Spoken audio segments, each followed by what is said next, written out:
to get your fix.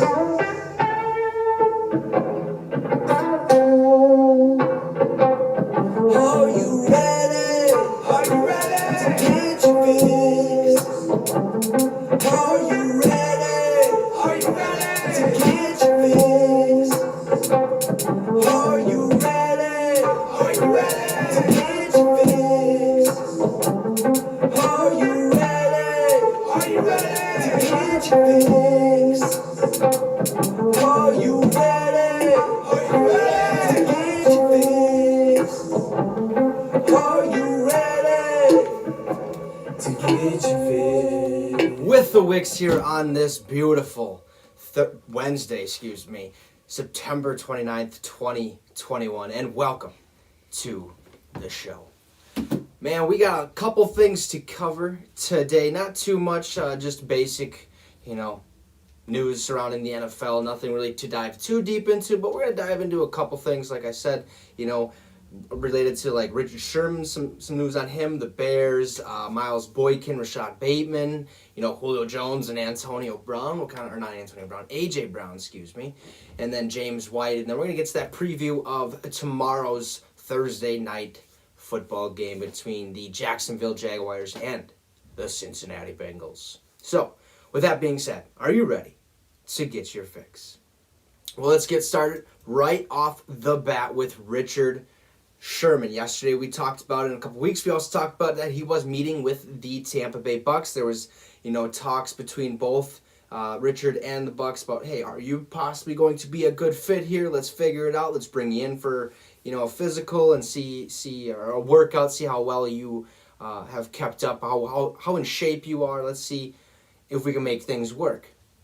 Well, yesterday after his visit with the Tampa Bay Buccaneers, Richard Sherman he came out this morning on his podcast and announced that he is signing with the Tampa Bay Buccaneers. Now, of course, he already has signed his contract, which is a one-year contract worth $2.25 million with $500,000 guaranteed. Big signing news here for the Tampa Bay Buccaneers, who are coming into Week 4 to take on the New England Patriots in a homecoming for Tom Brady and Rob Gronkowski and Antonio Brown in that luxurious offense of the Tampa Bay Buccaneers. Now, the New England Patriots, you got Bill Belichick on that side. That's going to be a very, very good game. We can also dive into that in a little bit later when we talk more on James White.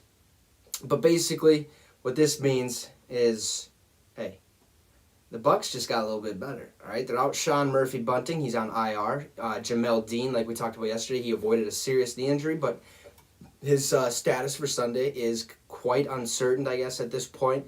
And if all goes well, Richard Sherman could be available for this week's game, which would add just a little bit of an X factor there for the Tampa Bay Buccaneers over the New England Patriots. It's still going to be a battle because, Brady, knows all the ins and outs of Bill Belichick, and it's vice versa the same way. So it's going to be a battle, all right? But big news for the Tampa Bay Buccaneers. I guess he also had talks with the 49ers and the Seattle Seahawks, both teams that he has played with in the past. But he ultimately decided the Buccaneers were the best option. And, he gets to play with Brady. They had a little chat here and there after that Super Bowl or whatever it was. I can't remember when Rich Sherman came up and really kind of just screamed in his face. Brady didn't really like that too much. But big news, Rich Sherman is now a Tampa Bay Buccaneer. All right, now we're going to talk about the Chicago Bears. We brought this piece of information up about a couple months ago, but are the Chicago Bears on the move? Well, as we talked about previously on one of the past shows, the Bears were looking at purchasing this Arlington, raceway, pretty much, I guess, park, if you will, to really look into, hey, maybe we're going to move the team here. Maybe we're going to build a sports, sports performance facility, where you got all the training stuff, you got all, practice facilities and stuff like that. Maybe we'll just do that, still keep Soldier Field. Now it's a little uncertain, all right? There's some uncertainty there, but not the Baltimore Ravens, the Chicago Bears, I guess, have purchased the Arlington, I guess, whole park of Arlington.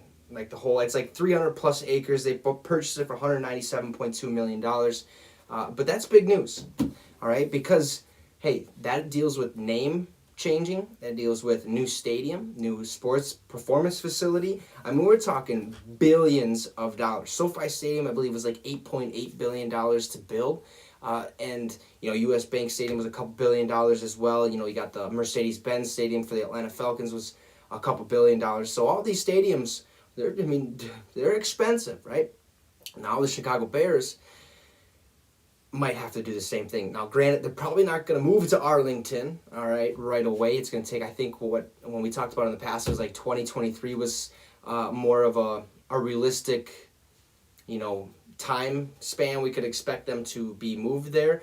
I'd expect maybe 24 or to 2025 or somewhere around that span. I mean, they got to build that stadium. They got to tear everything down in the area and then rebuild everything for the Chicago Bears. But this is huge, okay? We could be looking at a Chicago Bears team that might be the Arlington Bears.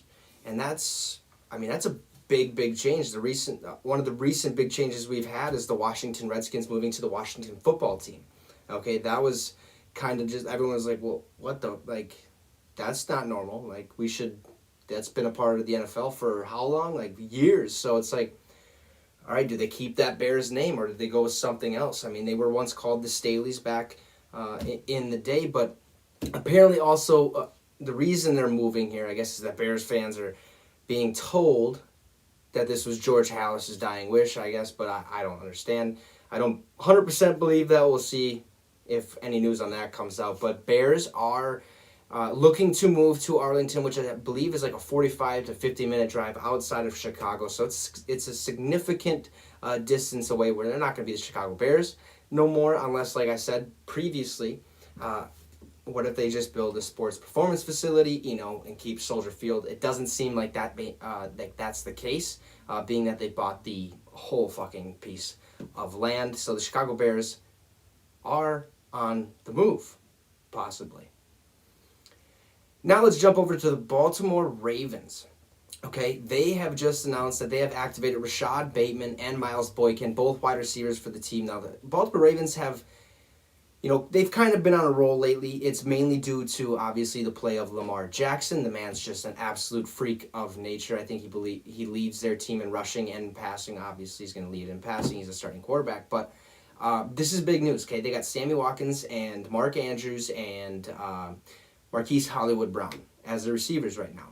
Rashad Bateman is a rookie, okay? You're not really sure what kind of numbers he's going to put up. But, I mean, he was one of the top college receivers in all of the NCAA football last year. So, I mean, this guy, he means business. He's going to play at a high level for the Ravens, and this is big, okay? Both receivers. Now they add a little bit more firepower so that Lamar Jackson might not have to scramble as much, might not get as many fantasy points. Sorry, guys. But, it's still going to happen. He's still going to have to rush outside the pocket if, they put too much pressure on him and stuff like that. But this is big news for the Baltimore Ravens, who are looking to come play the Broncos this week, which is going to be a big test for the Denver Broncos because, like I said, they're 3-0.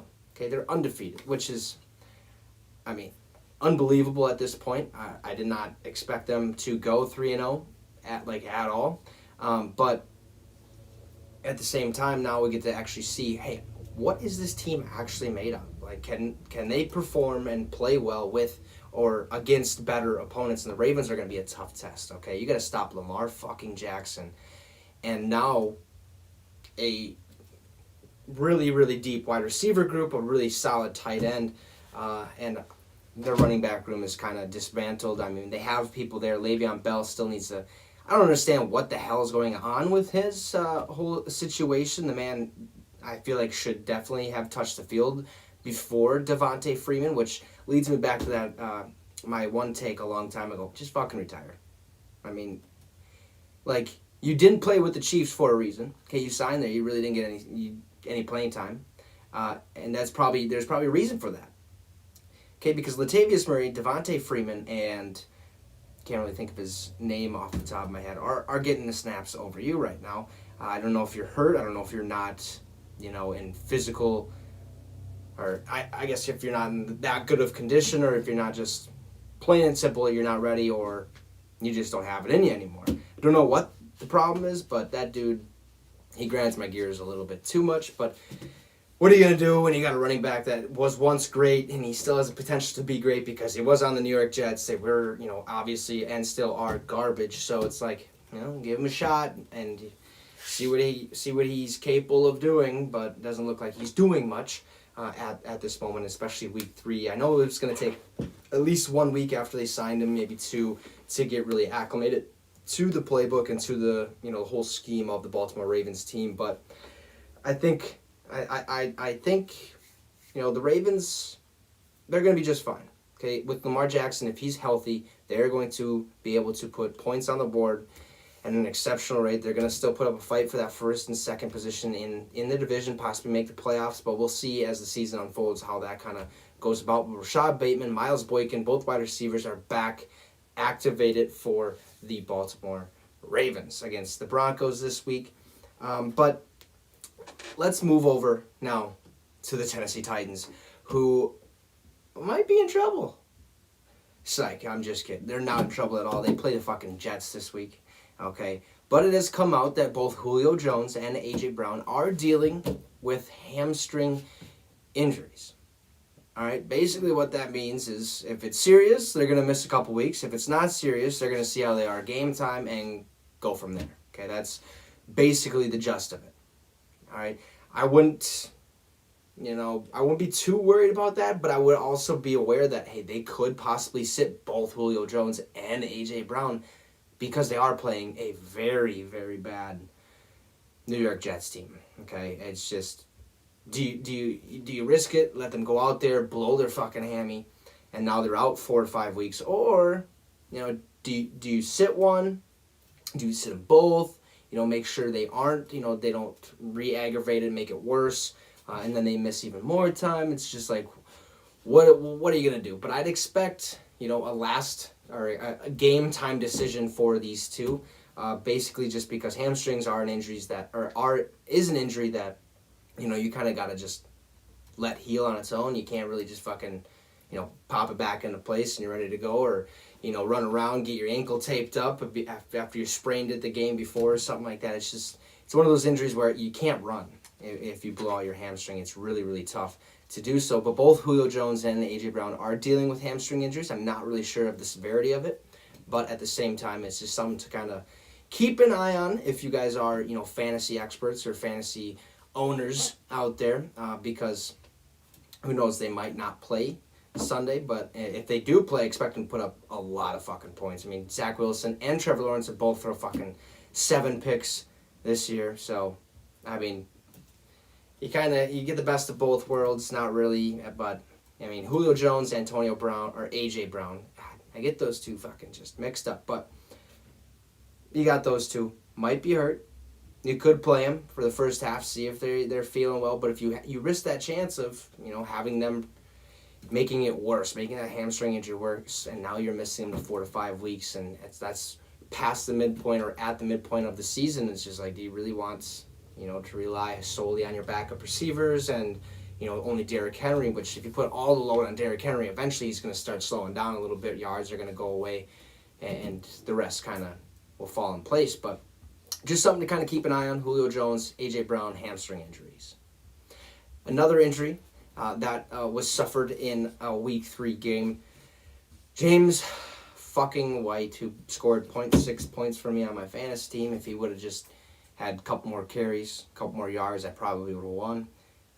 Wasn't the case, but he is more than likely going to be ruled out for the entire season with a hip injury. No, that is big news because he is the Patriots' main guy, but they do have 2 solid running backs that are capable of doing just fine in Damian Harris and Ramondre Stevenson, which Ramondre Stevenson has actually been balling out as of late, so if you guys want to go get him on fantasy, go do it. I think he's going to put up some good stats there for the New England Patriots. But that kind of goes back to, are they going to be just fine with just these 2 running backs? Like, what happens if one of them is just not the greatest? What happens if one of them, gets injured again? That's where you go look at free agency. Okay, we still got Todd Gurley. We still got Frank Gore, Adrian Peterson. I mean, we still got...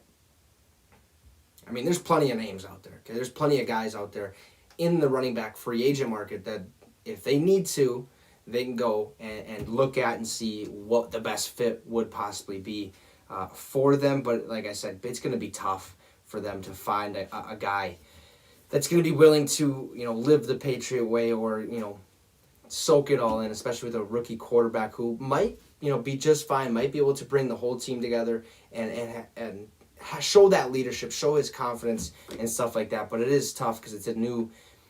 They kind of consider it's not really rebuilding, but at the same time, it's like, okay, well, this guy is new. He has to figure out the playbook. He has to figure out all these new players. Nelson Aguilar is new. Hunter Henry's new. Jonnu Smith is new. Who can't catch the ball or can't hold on to the ball. There's all these factors that kind of play in place with that. But James White is out for the entire 2021 season. Tough loss for the New England Patriots as they go into Week 4 looking to play a very hungry Tom Brady and the Tampa Bay Buccaneers. All right, that's going to be an electric game. Sunday Night Football. I cannot wait. Tom Brady only needs 63 yards to break the all-time passing yards record in NFL history, so that is going to be electric. It's going to be fun to see how this one kind of plays out. That's a game that I'm definitely going to be watching. It's the only game played Sunday night, so obviously I'm going to be watching it.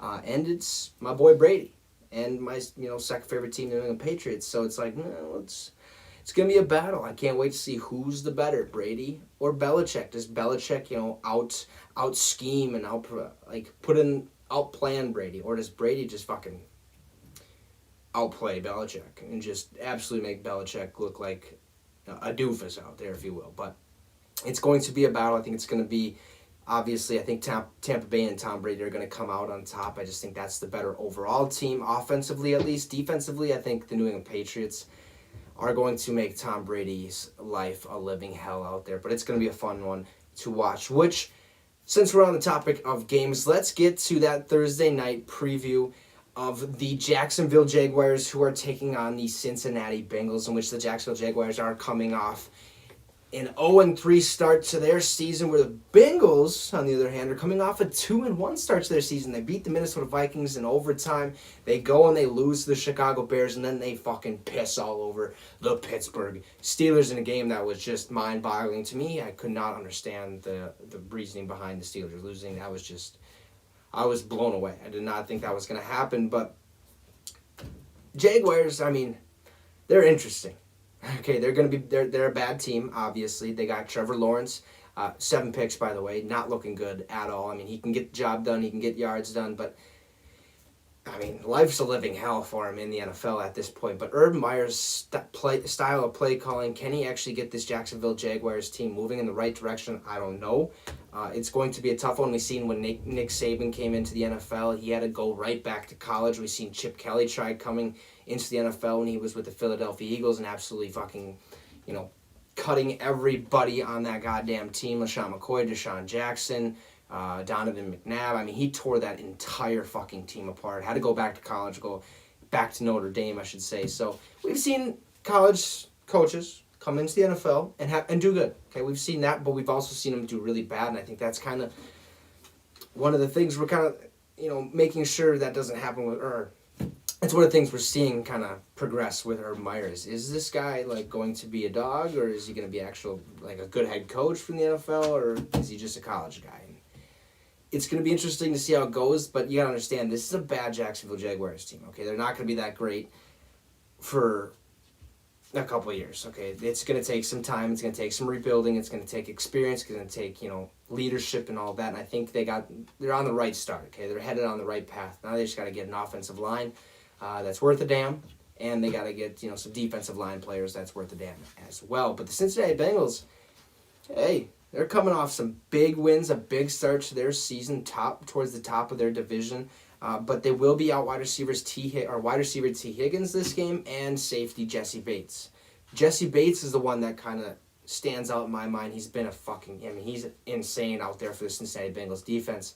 But I think the Jacksonville Jaguars are going to have a little easier time moving down the field with Jesse Bates out. But at the same time, it's just the Bengals have played really fucking good football. Okay, and Trey Waynes is coming back. He makes his debut tonight after suffering a pec injury earlier in the year. I believe it was like somewhere around, it was like middle of August or something like that. But, I mean, they're going to have a little easier time going. But like I said, that Cincinnati Bengals team is on a fucking roll. Okay, Jamar Chase can catch the ball. He can catch the ball. That's not an issue anymore. And Joe Burrow and him have chemistry. They played at LSU together. Expect the Bengals to absolutely shit all over the Jacksonville Jaguars. It's going to be a barn burner. Not really. It's not going to be a barn burner at all. I have the Bengals definitely winning this game. But we could also be in store for a shootout, a game between two young quarterbacks, two young teams going head-to-head. See who is the better one. Let's really see what the Bengals got. Let's really see what the Jags got. Because if the Jags win, it's like, oh, all right, well, it was the Bengals they played. But then you look at the Bengals, and it's like, I mean, they beat the Vikings, who should be, or could possibly be 3-0. They lost to a decent Bears team, not really offensively. Defensively, they're fucking awesome. Offensively, they can only throw the ball for 1 yard. But then you look, they beat the Steelers. That's a team that hasn't had a losing season under Mike Tomlin since he's been the head coach in like 14, 15 seasons. So it's like, they could be somebody. And that's kind of what leads me to believe that the Cincinnati Bengals might and should beat the Jacksonville Jaguars and beat them really well. So that is all we got for the show today. Kind of a quick one, just a bunch of, pieces of information thrown at you, kind of teeing off on that Richard Sherman news and whatnot. But like I said, that is all for the show today. We are going to be back here Friday with Fantasy Football Friday. Back once again. I apologize we weren't here last week. Some things came up for the other owners of the league, but that's all right. Okay, we're going to be back here this week because I play full fucking Chubb and I'm going to kick his ass. All right, I'm just plain and simple. I'm going to beat him. It's just I have to. It's in my blood. It's in my, it's just my calling. All right, because I got to make sure he gets his fix on a regular basis, and I haven't really been doing so hot in fantasy with my 6 leagues, but it is what it is. So enjoy the rest of your day and tomorrow. Do what you will. I don't give a shit what you do with your time. But hey, we'll see you back here Friday. Have a good one. And you just got your fix with the Wicks. Appreciate it and have a great one.